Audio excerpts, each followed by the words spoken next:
I can't believe it, Hulk roars. She was tackled by a big dog, chewing her arm like a crazy pup. Banner was so enraged that he was on the verge of exploding, giving her a slap instantly out of pure fury. At that very moment, two fierce bully dogs lunged towards them, and the raging Hulk delivered a powerful punch straight to one of the bully's snouts. He smashed the ground and took one down, then went for the second, but the third bully dog zoomed in like a rocket, biting Hulk's shoulder, ready to shred his muscles. Oh, Hulk was furious, yanking her and tearing her in half.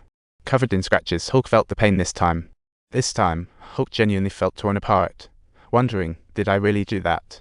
Am I the bad guy now? While he was punching his shoulder, Hulk thought, I really wish I could have a nice chat with this bully, but here comes another one charging at him. Hulk faced another bully attack. It was getting serious, so he started dodging like Superman. Facing a new wave of attacks, Hulk wondered, am I the latest model of Ripper? And then Hulk was stuffed into a high-pressure chamber, like a squished green cookie. They took Hulk to a secret base deep in the desert, like a military toy box, and Hulk was stuck in an experimental jar on the 18th floor. They wanted to activate Hulk and extract his genes, but had no idea about Hulk's strength. Regular bullets wouldn't even pierce his skin. Hulk's body and strength just kept growing. The experiment chamber went flying with the shake, and they planned to use sedatives to deal with Hulk. But Hulk's knees tranquilizers failed. He kicked out and burst free. Soldiers hurriedly aimed foam guns at Hulk, planning to finish him with a pistol shot. But forgot Hulk's skin is like metal. The bullet bounced back, sending the soldier flying. Wow, Hulk was about to break free, but then the commander planned to blow him up with a grenade launcher. What a madman. The soldiers went on a shooting spree, but bullets hit him like they were little mosquitoes, no big deal. Then Hulk casually kicked away the soldiers and climbed like a mountaineer, finally breaking free and escaping. He jumped a few kilometers to a nearby town, thinking he'd take a quick break, but a missile came soaring over, creating a huge hole. And then came another round of bombings. Hulk had no choice but to jump again, thinking he was in the clear, but they sent in tanks. Hulk had no choice but to fight back, flipping the tank and tossing the cannon like it was trash. At this moment, Hulk angrily yanked down the vehicle, while the tank aimed its cannon at him, using the vehicle as his own shield to block the shots. After that, he wildly punched, bending the last tank's cannon to aim right at the driver's seat. With that, Hulk regained his freedom, bouncing around the mountain like a happy little kid. But little did he know, he was tagged with a tracker, and by the time he noticed, it was too late. Dozens of military planes had already laid in wait behind, eager of until to blasting away at this direction with gunfire. Hulk leaped, bringing the enemy down, catching a missile in one hand and biting off its tip. He spat to destroy the jet, but jumping into the valley, the remaining jets fire, aiming to turn Banner into goo. Hulk unexpectedly popped up from the rubble, truly a delightful Easter egg surprise. He leaped onto the Crossy Bridge, evading the helicopters, only to be mistaken for a target by a fighter jet that zoomed past, nearly colliding with his own guys. In a panic, the driver swerved wildly, almost crashing into the bridge, and that's when Hulk realized it.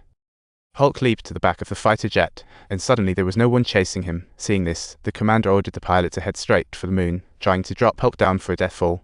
The pilot stumped down on the gas, launching straight to the moon like a rocket, and Hulk's mouth got blown out of shape by the wind. The plane soared to an altitude of 60,000 feet, and Hulk was still completely fine, but when they passed 95,000 feet, the pilot could barely hold on. The pilot requested an immediate return, and at this crucial moment, due to the effects of oxygen deprivation and extreme low temperatures, as the plane initiated its turn for return, Hulk plummeted like an otherworldly visitor from the skies. In the air, Hulk had a dream, dreaming he turned into another half of himself, while angry Hulk plotted revenge. Just as Hulk fell into the water, the plane went crazy, dropping bombs everywhere. But they never expected. At that moment, Hulk escaped from underground to the city center, kicking bricks around like they were nothing. With a loud BAM, Hulk got mad, sending bricks flying at the plane. However, When he spotted his girlfriend in the plane, Hulk slowly calmed down. He started transforming back into human form, not wanting to hurt anyone and willingly got captured. But then he was stuffed into a high-pressure chamber by the army, and if he misbehaved, he'd be turned to ash. Just then, Banner, who had recently acquired extraordinary powers, walked in, his mind having become twisted, full of desire to convince Hulk to take over the rule of the world. But no matter how he pleaded, Hulk wouldn't budge, totally loathing the father in front of him. In a fit of rage, the father grabbed a pressure pad and took a bite, as if he lost his mind. Unexpectedly, the old man didn't meet his demise from his own actions, but rather transformed into a giant monster instead.